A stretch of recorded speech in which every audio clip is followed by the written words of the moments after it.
Hi, I'm Dr. Gemma, and welcome back to Cognitive, the Knitting Psychology podcast. Cheerfully and somewhat irregularly in business since 2008. Segments today may include what's on my hooks, needles, and spindles, a strategy, something I really like, put a lid on it, oh shoot, and blather. So sit back, put your feet up, pick up your knitting, crocheting, spinning, weaving, or dyeing, or any other yarny thing you're doing, and get ready to enjoy. Well, hello there. It's Gemma, and this is episode 287 of the new series of the Cognitive Podcast. This one is called Tiny Projects, and I feel like this whole week has been that way. There's been a lot of more high-pressure stuff around the homestead. Nothing too bad, nothing terrible. But it really has kept me from digging in too deeply on anything new around the homestead. I should say the Ranch of Love, or the Farm of Love, because I've expanded from my days of recording from the Prius of Love. So if you look in the show notes, you're going to see the usual collection of pictures from the LA County Museum of Art, because that's been a major theme for the last month now that we have the new subway line, and it's just so easy to go there. Your comments are very welcome. Please feel free to comment on the blog at cognitivepodcast.blogspot.com or on our group on Ravelry, which is where I think most of our comments come through. In the warm thanks department, Sulis Lady, I have to tell you, I know you're out there. I want to say that because I know you've been out there for a long time, and I'm so grateful to have you as a listener. And yes, I want to say I know Gigi was as well with the Knit More podcast. One of the things I didn't say last time when I was talking about my debt to Gigi and Jasmine, for that matter, and to the Knit More podcast, is a lot of my listeners were directed here from the Knitmores. I think I sent a few their way, but I have to be honest, their podcast was so much bigger and more influential than mine has ever been. And I think I said this before, I have a huge ego, but this is not where it plays out. I did not put as much into the podcast as the Knitmore girls have put into theirs. So I have no resentment at saying that they've been so influential. And I'm just happy following in their wake. But thank you. That was a lovely note, and I really appreciated it. Chris started on the blood route and said, oh my Lord, this is going to take forever. Yes, that's how I feel about it too. This is why I have held back from knitting with tiny yarns. But I have to say, it's looking lovely. I'm still working my way down the body of it, and I'm still doing the increases on the sleeves. And I'm about to run out of my first 400-something yards of yarn, my first skein. And I've got another skein, and it's reminding me that before I add that to the body, I've got to go back and use it for the collar and for as much of the sleeves as I can. Mine is going to be kind of stripy. Anyway, I will come back to that, but I also want to thank my listeners, as always, and my communities on Finch, on Reddit, on the ground in the SCV, in the Antelope Valley, and most of all of you listening right now. CFR 12, 2026, the information link is in the show notes, and I'm just going to move right along there. The information you need about how to register and pay and all that. It is a whopping $10. Listen, I asked people, and they said they wanted to pay, and they wanted to pay $10, so we're good. All right, what's on my hooks and needles? Well, as I said, this was the week of tiny projects, and I'll tell you what's really going on. I was looking around my studio/study, and I was really amazed at how many little bits and bobs of yarn I just had lying around. And I focused on two things. One was I still had a crochet kit. This one was not a Wooble. It was Maple the Highland Cow, or the Highland Coo, from Mini Crafts. And I just said, okay, it's time to get this one done. I really like the mini crafts kits, and I think I said this last week. These are not for absolute beginners, even though they think they are. They are not. They are not, because the thing that you get from a Woobles kit, if you're a brand new crocheter, is those videos. And as far as I know, there is nothing out there that tops the Woobles videos for learning to crochet. I mean, they are sensational.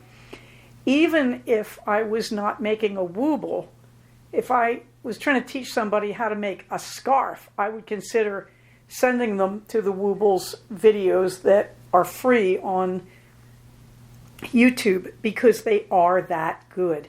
And what you're going to learn from them primarily is chaining, single crochet. I don't know if there's one out there on how to do a magic circle, but the free ones, I don't think so. But you also learn the real basics: how to hold the hook, how to hold the yarn on the hook, how to make a slip knot. So for me, if I was teaching anybody to crochet and they wanted backup videos, that's where I'd go. But the mini crafts kits give you a considerable number of pieces to sew on. There are some Woobles kits, like the dinosaurs, that have a lot, and the dragon. Even so, most of the mini craft kits have a lot of pieces to sew on. But they're not hard, and that's not hard. You just have to be a little patient as you get comfortable with sewing the pieces on. And the instructions are often very half-baked. And it was very weird this time, because some of the instructions, the steps were just out of order a little bit. I mean, you could see what they were saying, but it was a little weird. So believe me, you don't do a mini craft kit until you're really comfortable making amigurumi. And again, for those of you who do not crochet, amigurumi is really not beginner crochet. I mean, I really salute the Woobles designers, because they have done something I would have considered very hard to do in convincing people they can learn to crochet by making three-dimensional figures. Now, there's nothing hard about three-dimensional figures in crochet, but a beginner doesn't usually feel ready for that. A beginner usually just wants to go back and forth, back and forth, back and forth. So yeah, if I was teaching someone to crochet, seriously, I would teach them to make a coaster for their coffee cup, like a mug mat. If I wanted them to make a circle and something three-dimensional, I would teach them how to make a sleeve for their coffee cup. Amigurumi takes a little more courage because it looks like it's hard. Now look, having said that, let's be honest, my knitting and crocheting siblings. When you crochet, it's a hook and a piece of string. If you can drive a car, you can certainly crochet. When you knit, it's two needles and a piece of string. Most of us are doing things far more complex every day, most of the day, than knitting or crocheting. So there is nothing hard about either skill. Most of it is about the confidence and the practice to get muscle memory. Now, having said that, let me move on. I was looking at the pile of sock yarn scraps on my desk and my table, and these were accumulated in many places, including other CFRs, when people just left mini skeins among the unwanted yarn on our yarn exchange table. And of course, I can't resist that. I take it home. So I have been doing cowls again. This is the Abbas cowl. The link for the cowls in the show notes, that'll take you to my Ravelry page. And on the Ravelry page, you can see the link to the actual pattern, the Abbas cowl. It is free. It is a very smart pattern. All it is, in terms of crochet, I chain 200 stitches and I connect them to make a ring. And then from there, I just do single crochet and chain every other stitch. So you do a single crochet and a chain, and then you skip one of the starting chain stitches and do a single crochet and a chain in the second chain. and then the 4th chain, and then the 6th chain. So you go around leaving a 1 chain gap. Now after you finish that row, which is row 1, what you're going to do on every other row after this is every single row after this is you're going to crochet into the space made by the chain on the previous row. And into each space you crochet a single crochet followed by a chain stitch. And that's all you do. So it's single crochet, chain stitch, all the way around, over and over. It is very, very easy when you do these things. By the way, this is a nice beginner pattern, and you get a lovely infinity scarf out of it. Now, mine are very scrappy. You can see it's a real mishmash of color. And I've done 2 so far. Well, I think I've done 1 that's brown themed, and I'm working on a second brown themed one, which is sitting here next to me, but it did not make it into, I don't think it made it into the pictures. Let's see. The very, very beginning of it made it into the pictures. All right. So anyway, I finished the How Now Brown Cow, which is an Abbas cow. Very, very easy, very, very quick. I think it took me 1 day or a day and a half. And then I was looking at all the piles of scraps I have from my various Woobles and mini craft kits. And I have quite a lot of them. And I kept thinking, just pick it up and throw it out. And then I thought, I really shouldn't do this, because I could make multiple small animals with these scraps. And so I did. I made the bodies of 2 in the basic Wooble body shape, the sort of oval shape. And you can see one of them I finished, Kodiak the Scrappy Bear. And I just mixed and matched all the colors. Again, he's very brown themed, brown and gold. Someone said he looks like a sun bear, and I think that's a really good idea. I also finished yet another sock yarn cow, and this one I did in my blues and greens, and I'm very happy with this one. You can see I'm wearing it cheerfully. So this week I finished basically 2 Woobles type amigurumis and 2 cowls from sock yarn, but I also started others of these. So you can see there's the second brown one, which looks very purple in that picture. It's actually very brown looking as it sits here next to me. Fortunately, I didn't do anything on anything else except I have been working on the Bloodroot Tee. And you can see that the Bloodroot is now getting very 3-dimensional. You can see how it's going to fit. And it's pulled up tight. When I have it over my head in that one picture, it's pulled up tight because it's now somewhat bigger than my 40-inch size 2 needles. It's somewhat bigger in circumference at the bottom. So it's a bit bunched up around my neck. But you can see on the left in those pictures that it really is becoming 3-dimensional. And you can see where the increases are happening on the sleeves. I really am getting used to it. I'm really enjoying it.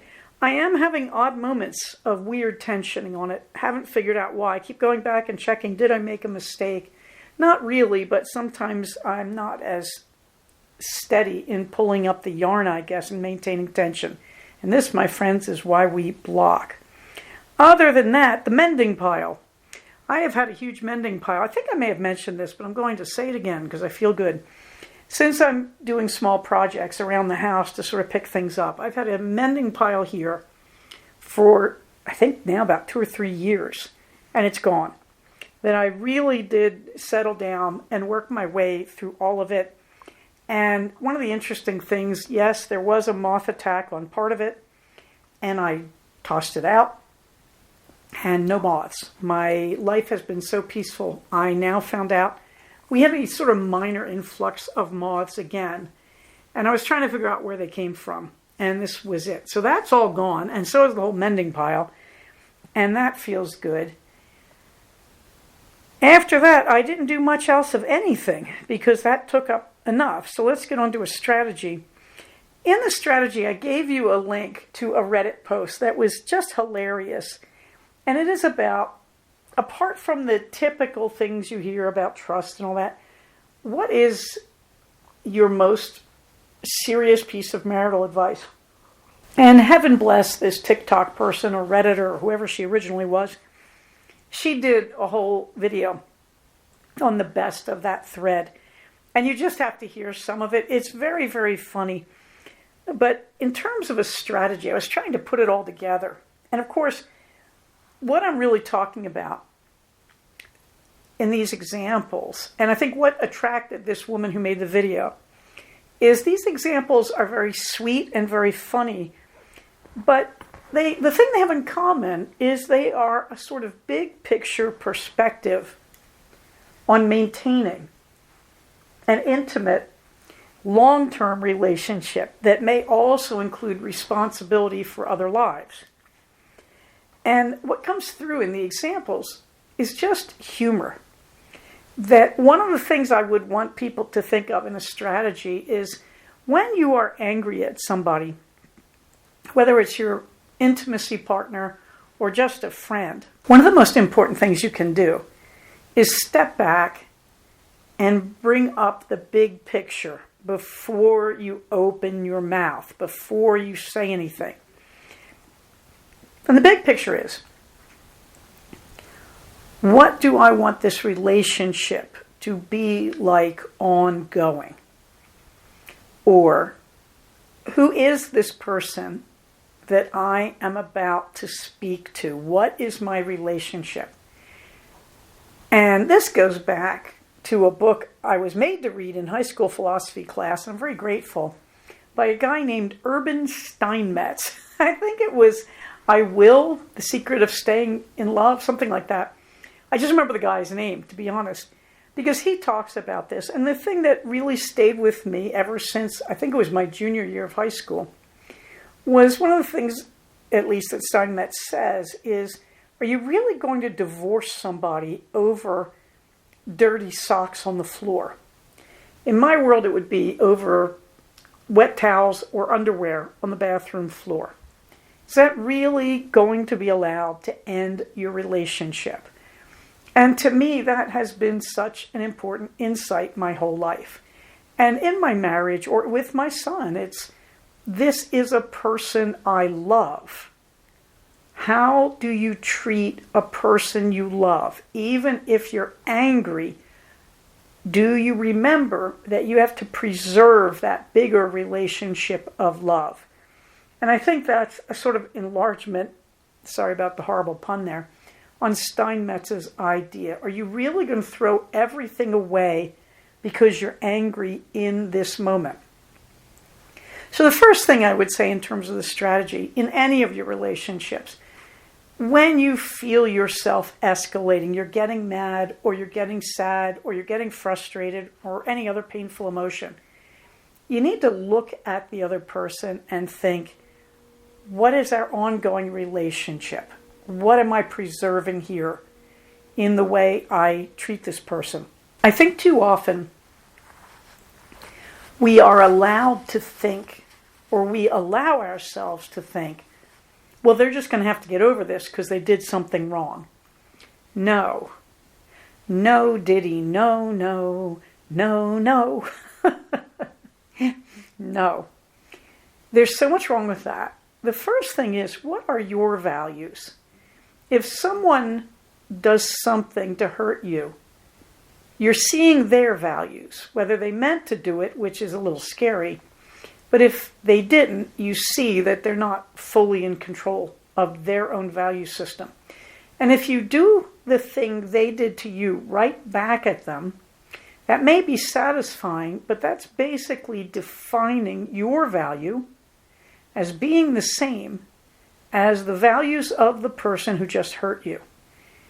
And I believe personal integrity and personal calm and peace and contentment come from knowing your own value system and adhering to it even when it's hard.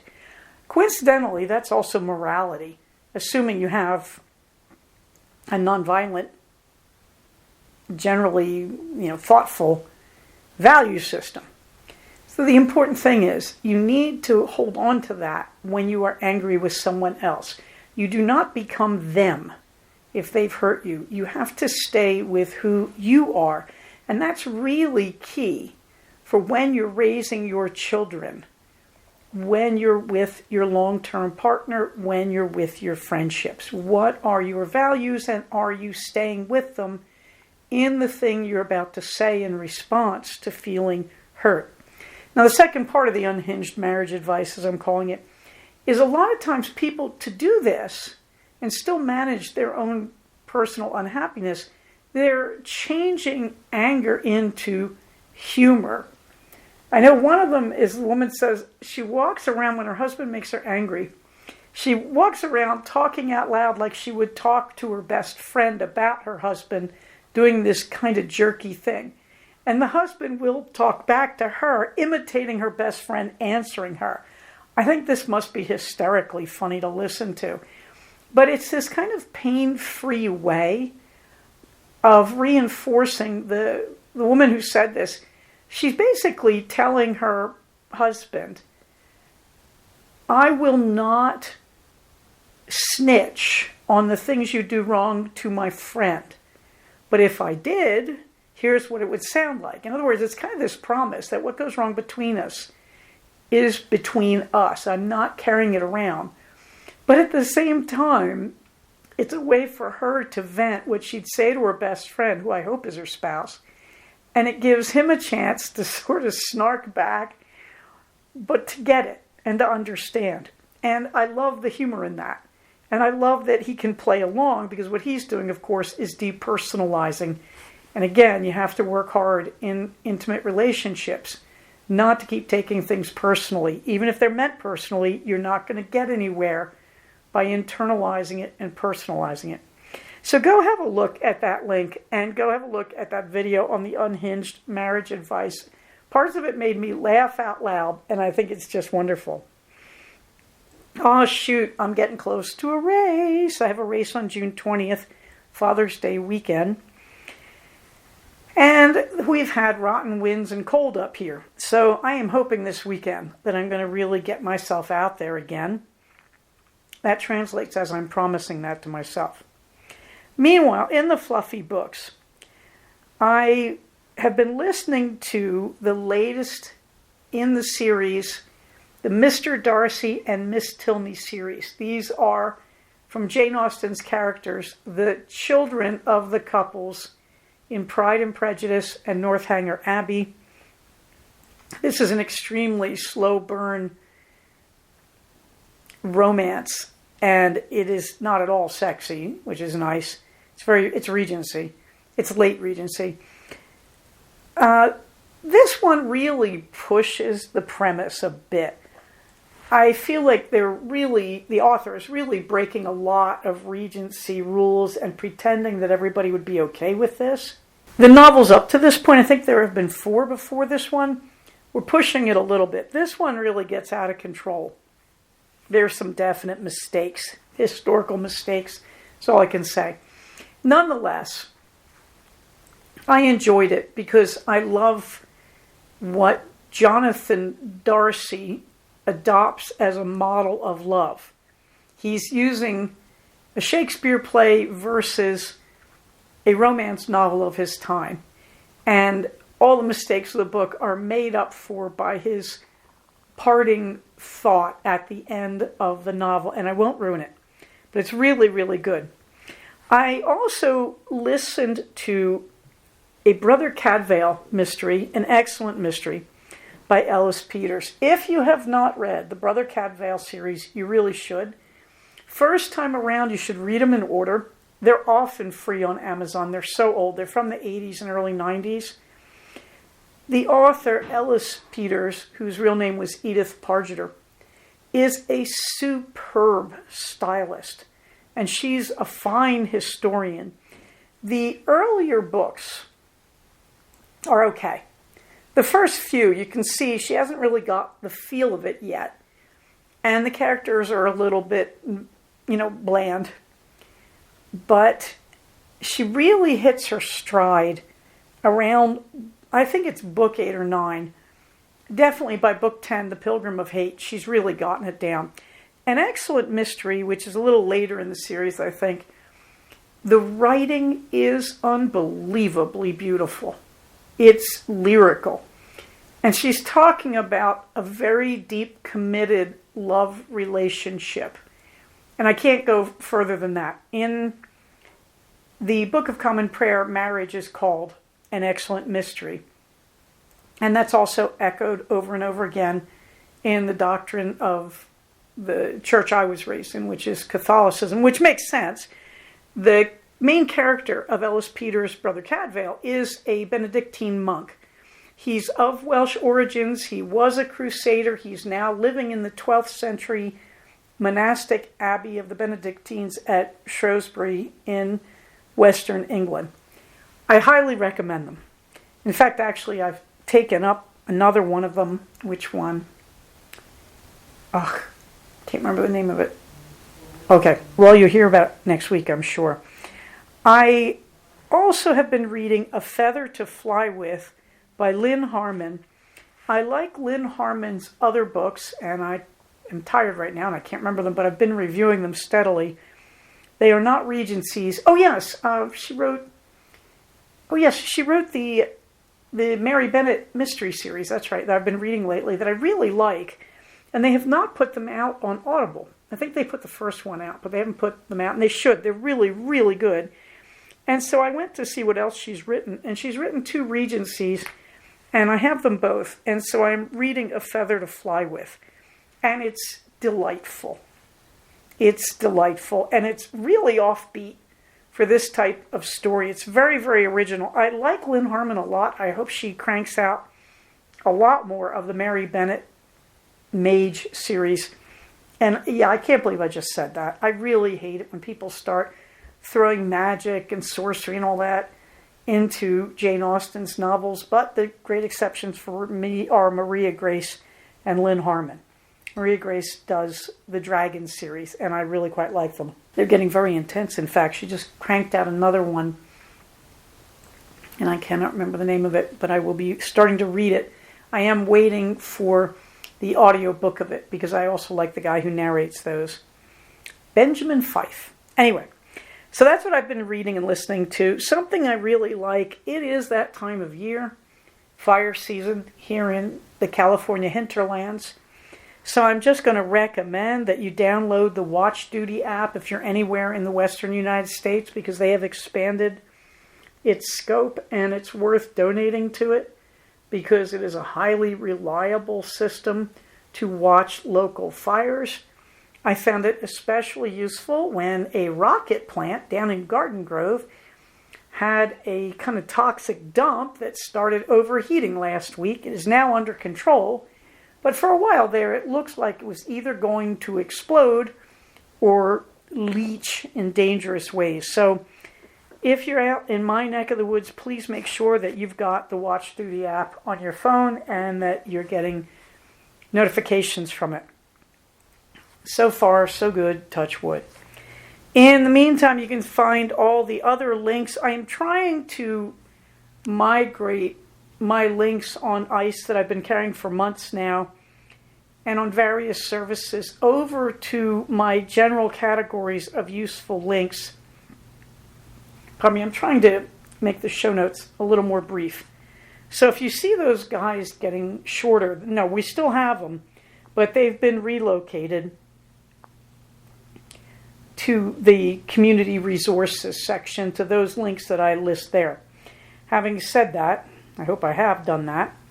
That's really a project for this weekend, but I will probably get to that.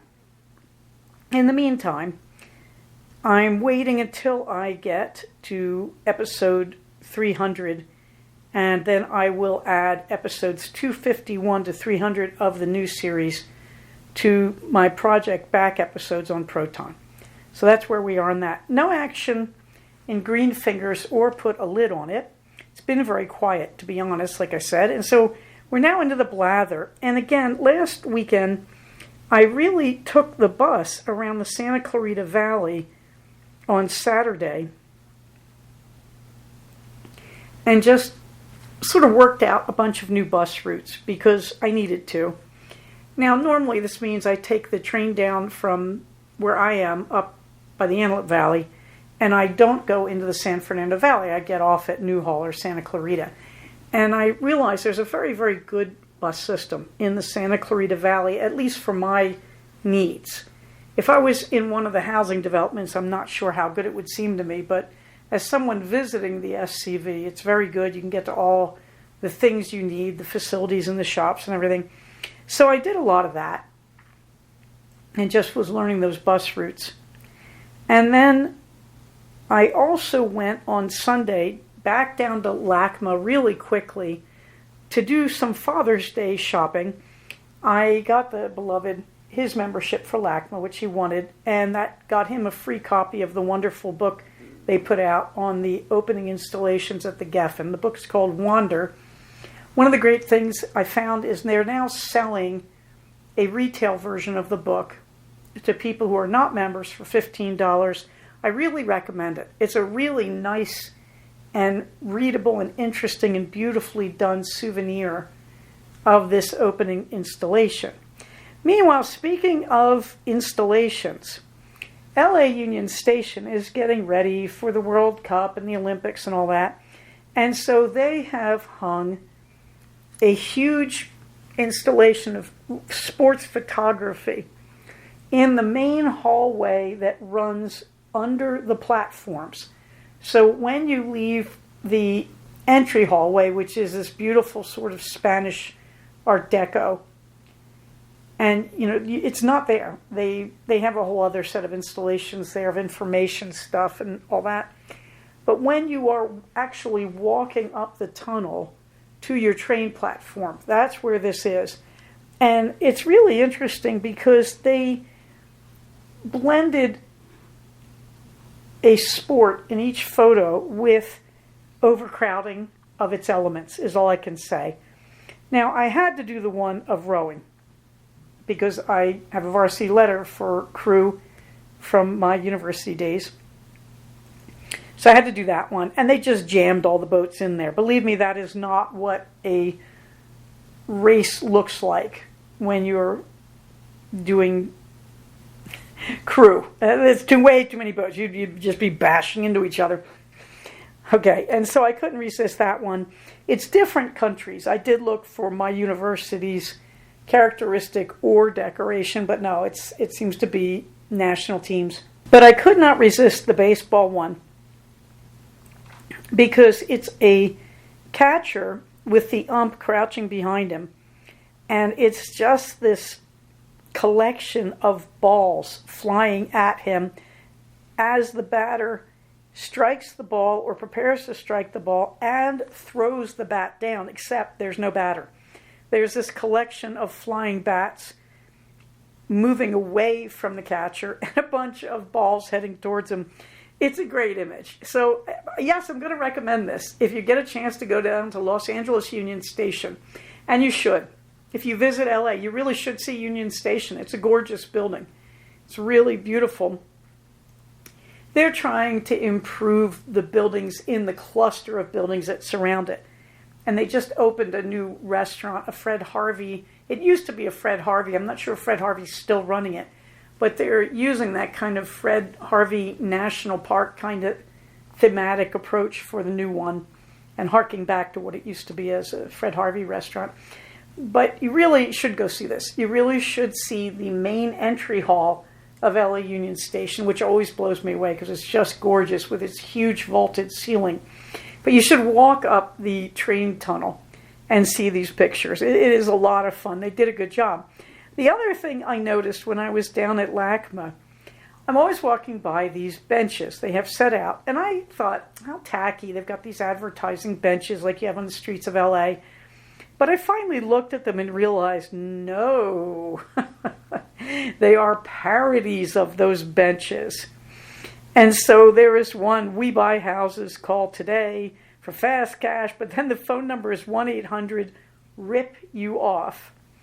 And there's also a very famous set of legal ads that have this woman wearing a tight black suit and her dog dressed in a suit. And this is not what she's advertising, but the parody bench of it says, abduction insurance, 800 set you free. I just died. I had never realized these benches were parodies and they were humorous. And I think, as I've said previously, my art knowledge, my artistic studies have been mostly around Shakespeare's era. And it's a little bit deep, but I'm what's called a cultural materialist critic.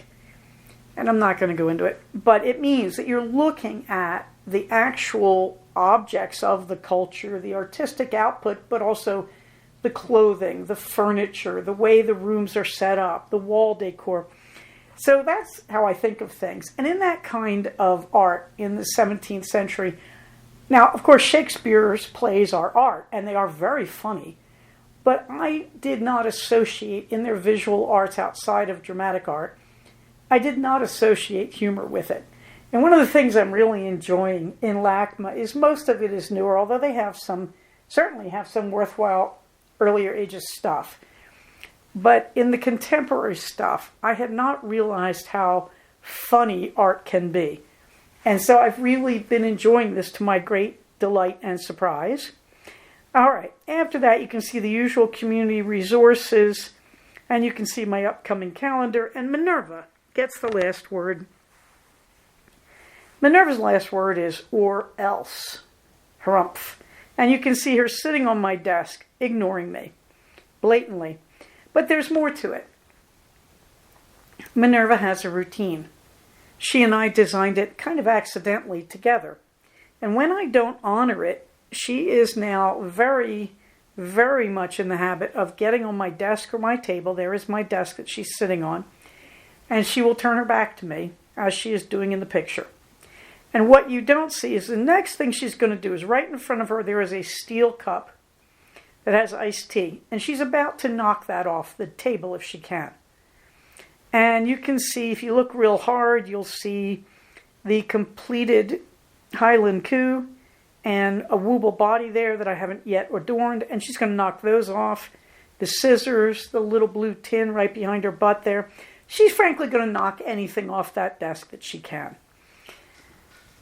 Now, the interesting thing about Minerva's last word here, that sort of do what I ask, get back on the schedule or else, is Minerva has taught me that a lot of things I would interpret as nasty cat actions are not. Minerva is very intelligent and she's very communicative. More so than almost every cat I've ever owned. Not quite, but most of them. And most of my other cats, when they couldn't get through to me in the same way, they would try to be sweet or lovable. Minerva doesn't get that part. When Minerva is frustrated, she knocks things off the desk. But that doesn't mean she's being a bad cat. It just means she knows this works. It gets my attention, so she does it. She doesn't see the need to move on as her predecessor, Fearless, would. Fearless would cuddle all over me and purr and wrap herself literally around my neck. Minerva doesn't do that. Minerva just does acts of frustration. And yet they do get the desired response. And that means I've had to rethink a lot of my communication with her to realize sometimes, even though I interpret it as obnoxious or nasty or bratty behaviors, Minerva does not mean it that way. Minerva is simply doing what works. She got a rise out of me that led to the desired behavior from me, and so she keeps doing it.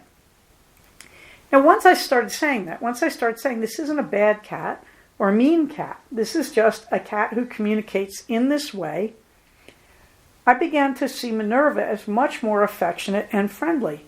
And the truth is she is. She's a very loving, affectionate cat. If I wake up in the middle of the night, she's missed me. She'll get on the bed with me. She's very jealous because my husband's on the other side of the bed. She's jealous of him. She gets on the bed in the middle of the night and tries to rub my face with her face and purr in my face. That image of the cat who's lonely for me at night and who wants to just say hello and be loved for a minute does not go well with the image of nasty cat knocking things off the desk. But a cat who has deep feelings and is very self-aware, trying to get my attention in different ways, those things do go together. So, or else, harumph, says Minerva, you will do what I am telling you we should be doing. You will get back on the schedule, or else I will knock things off the desk. But you know, living with someone full-time, and maybe this goes back to the strategy as well, means trying to understand them and looking at the big picture. I love this cat, she loves me, and we both know that we need each other in our own separate ways. And that's the beauty and the strength of the community. And allowing myself to interpret her in a negative way is not actually helping me. And that, my friends, is why we have to work hard in the community, because when we start being generous with the others in our community, we all do better. And remember, when you are working for the good of the community, you are working for the good of the individual. Having said all that, everybody, stay safe, take care of each other, and I will talk to you soon. Bye-bye. So we have come to the end of another episode of Cognitive. Please do not use this podcast to diagnose yourself. If you think you are having a mental health problem, please contact a licensed mental health professional. Show notes for these episodes can be found at cognitivepodcast, all one word, .blogspot.com. Episodes can be found at iTunes under the name Cognitive Podcast, but also can be found posted next to the show notes on the Blogspot page. Thank you so much for listening. Everybody, stay safe, take care of each other, and I'll talk to you soon. Bye-bye.